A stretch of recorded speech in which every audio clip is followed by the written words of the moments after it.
À cette génération, il ne sera donné que le signe de Jonas.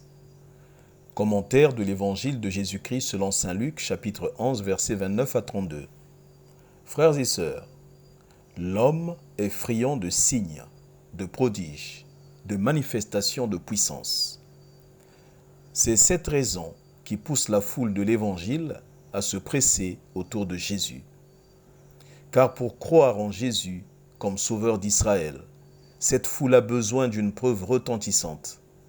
Mais Jésus est loin de ce genre de marchandage.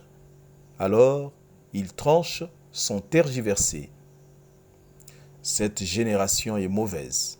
Il ne lui sera donné que le signe de Jonas.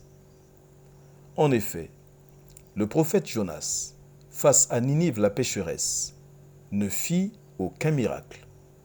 Il parcourut seulement la ville, en mettant en garde le peuple de Ninive contre son péril s'il ne se convertissait pas. Ninive se convertit aussitôt, en commençant par le roi. C'est ainsi que Ninive fut sauvée de la destruction. De même, la reine de Saba fut convaincue de Salomon en l'écoutant seulement parler. Mais Jésus est bien plus que Jonas, bien plus que Salomon, car il est la parole de Dieu incarnée. Il est le Verbe de Dieu fait chair. Jean 1, 1, 5. Ce Verbe, ou parole, reconnu par Jean le Baptiste. Jean 1, 29. Parole qui guérit, libère, transforme les êtres qui lui ouvrent leur cœur, à l'exemple de Zachée, de Marie-Madeleine, de l'aveugle Bartimée, de Lazare, etc. Le drame de cette génération incrédule, c'est d'avoir défié Jésus. Quelle action aujourd'hui? Aujourd'hui, prends la résolution de ne jamais défier Dieu, car Dieu est Dieu.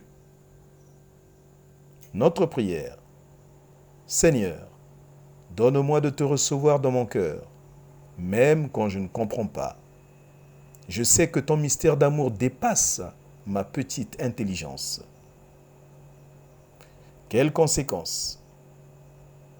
Jean chapitre 1 verset 12. Tous ceux qui l'ont reçu, il leur a donné de pouvoir devenir des enfants de Dieu. Pluie de bénédictions, tout pour la gloire de Dieu.